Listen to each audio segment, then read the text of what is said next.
Hey, happy day 539 of what you up to now.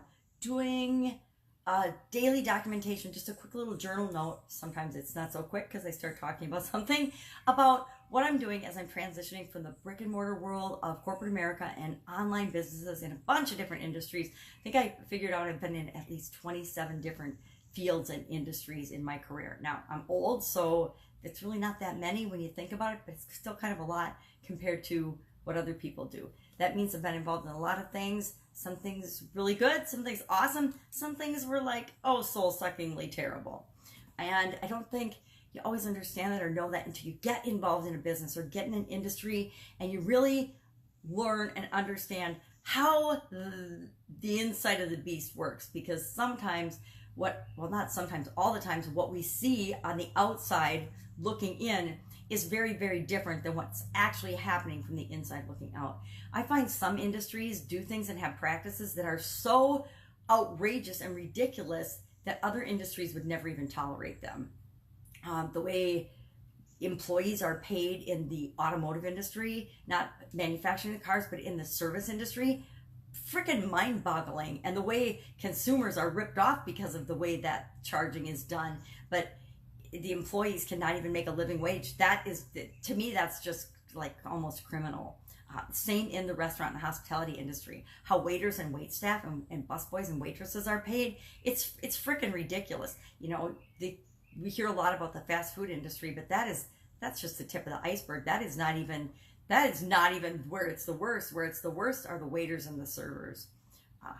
And cooks and chefs. I've never seen an industry where you go around and you work for free for months and pay your own living expenses as an internship. And I guess there are a lot of internships and things in different industries are adopting some of those things. But again, that and even retail has adopted these practices of having employees be on call all the time, but they're never really working or getting paid or salary, but they have to be on call and be able to be there within an hour or they don't have a job. And that is ludicrous to me.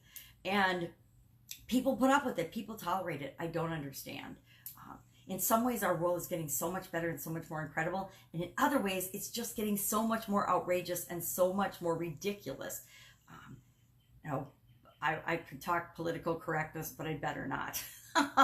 So why do I have a cat suit on today? But just because it's cute. I really was looking for a dog because the idiom I was talking about earlier today was you can't teach an old dog new tricks. Well, there aren't any dog masks out there. I guess nobody wants to be a dog or in the doghouse. So a kitty cat I am today. Meow. Not really. What's going on? Having a slow couple of weeks business-wise. Still doing the 90-day challenge. Today's day 79 of the 90-day influencer live video challenge I'm doing with the sexy boss, Heather Ann Havenwood. Today we're going to talk about getting subscribers. We're doing a couple day, like a handful of days, push on subscribers. Since it's a YouTube live video based training, people don't have to be doing it on YouTube, but most of us are. We're going to do a little push for how do you get more subscribers and a formula and a process for ensuring that you can do that over and over and over again as you're continuing to publish or do live videos. And so today we're talking about stories and the power of stories and testimonials, your story and testimonials to help attract subscribers to you. So that'll be the day 79 of the 90-day challenge. For the other aspects of what I'm doing with my business, I'm publishing like crazy still. I do the happy everyday piece. I've done that already. I do the supersize your business piece. I practice live. I go live on my Facebook page every morning to practice talking about an idiom or a saying, just to have a conversation and talk about, and just to practice going live, because I'm not comfortable doing it even after 539 days. And I've actually been live, I don't know how many days in a row. I'm gonna have to sit down and figure it out, but it's been more than 539 days that I've gone live on some one of my pages or some platform every single day. Trying to think if I've missed a day. I didn't miss a day, but I had to do a couple of days where I did the paper signs because I had absolutely positively no voice. I had laryngitis and I couldn't get a sound out. It was like I couldn't get any sounds out, so I ended up having to do like a couple of those flip ones, which was really, really fun, by the way. It was a fun way to do those days' videos. I think I did that twice. I think I had to do that twice for my videos. But otherwise, 539 days, I'm still not super duper comfortable. So I still say so a lot. I still say, it's the way, oh my God, I almost just said it's the way I am. It's just the way I am. I hate that. I hate that expression. We all have the ability to change and grow and continuously improve, me included. I can get to the point where I don't say so all the time. I can get to the point where I don't say all the time. Just haven't made it a priority, and I haven't practiced. I don't practice enough. I don't redo my videos. What you see is what you get. I'm definitely a WYSIWYG. What you see is what you get. I love that expression because it's so true. And people will like that or people will hate that. And I like that in that I'm all about, I get to be myself. I get to be me and you get to be you. And if you like me, great, hop on, listen in. If you don't, go listen to somebody else. There are, billions of people on this planet. Everybody has something to offer, and everybody isn't my cup of tea. I am definitely not everybody's cup of tea or for everybody. I mean, I'm sure there's people that see this cat mask and they're like, why in the hell would I ever listen to any woman in a cat mask with her robe on? And that's awesome, because if that's the closed mindset that somebody has, I don't want to work with them. I don't want to influence them. I don't want to positively impact their life. Somebody else will. Somebody else is out there for them. And I'll be honest, when I was younger, I was the same way. I was very rigid, very professional, very, blue suit, red tie, white shirt. This is the right way to be professional and there is no other way. And it worked for me when I was younger, but it doesn't fit who I am now and who I want to be and who I even want to show up in the world as. So moving, big time moving. It might get stretched out for another week because the people that were going to help me are traveling. And that's okay, because I need a lot of help. I'm admitting, when it comes to things like moving, I need a lot of help. It's been so helpful to have my sisters come over and go through my clothes and just say, yeah, you need to just get rid of all these. And that was so easy. Like I said, I think I picked 2 things back out of all the things they picked to get rid of. So that just made that part of it so easy. I went through pots and pans and dishes with my daughter yesterday. So people coming in and helping to just say, you're never ever, or you're going to maybe once or twice wish that you still had that giant turkey roasting pan. But for the most part, you can let it go. You can always get another giant turkey roasting pan, right? Or that. Okay, sorry about that. I actually answered my phone by mistake. I meant to hit the cancel button and I actually answered it. But the cool thing is, it let me resume the video. That's pretty amazing, right? I'm learning about technology every day. You think I'd know it all by now, but the thing about our technology, the thing about the platforms we're using, they change every day. Unless I'm recording on my camera and unless I'm recording offline, the platforms that I'm using change all the time. They change all the time. And it's the reason we have to be flexible. It's the reason we can't be dogs that you can't teach new tricks. We have to be human beings that are willing to be flexible, open, continuously learning and growing and becoming better versions of ourselves. So that's what I'm working on with this move, becoming a better version of myself. And I will admit, I wallow in self-pity every once in a while, and I feel bad, and I'm like, this sucks, because moving is a ton of work. Especially, I've been in this house 2 decades now, and the house before that, I moved stuff with me from that I probably should have gotten rid of, because I had that for the previous 2 decades. And I'm learning that it isn't really awesome to be this pack rat and to save a lot of stuff. There's stuff that I haven't touched in 10 years. If I haven't touched it in 10 years, somebody else could have already used and benefited from that. What a waste of resources. And I feel like such a abundance, lack and scarcity victim that I feel like I have to hang on to all these things because I'll never get them again.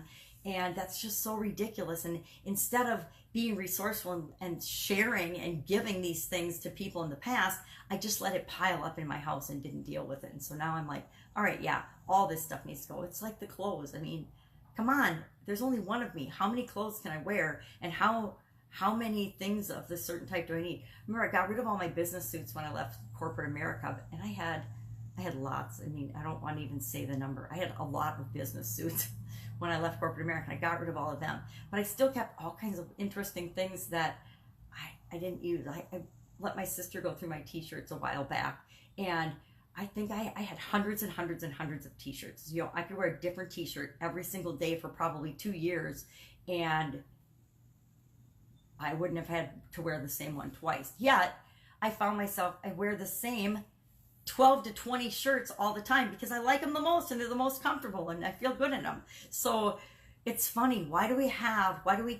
Why do we keep all these things? And maybe I found that it's really interesting. People are either savers or minimalists or get rid ofers. You're a keeper or a thrower, a keeper or a thrower. I am definitely a keeper. My ex-husband was a thrower. Not why he's my ex, but, you know, probably contributed to part of it. He used to make fun of my hidden treasures because he'd find stuff every once in a while and he'd say, well, what is this hidden treasure? I actually think they were treasures, but he thought they were trash.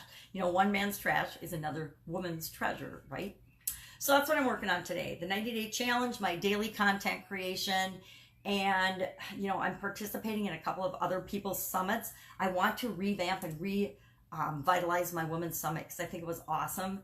And I just have to decide, is that the one direction that I want to go with that? I was going to do 4 summits this year for totally different topics that are of interest to women business owners. And I decided that it's too much. It's way too much. It's too much variety. It's too much work that if I want to do it, I need to put together an entire team to just do that project. And I don't think it's where my passion lies. I don't think it's what I'm here to do. I don't think it's what I want to do. Can I do it? Yep, totally capable of doing it. Is it exciting and fun? Do I like doing it? Yes. But is it really the right direction for me? I'm kind of questioning that now. So I'm sure I talked about that a year ago, that I was going to do that when I got the idea. And now I'm just like, yes, but no.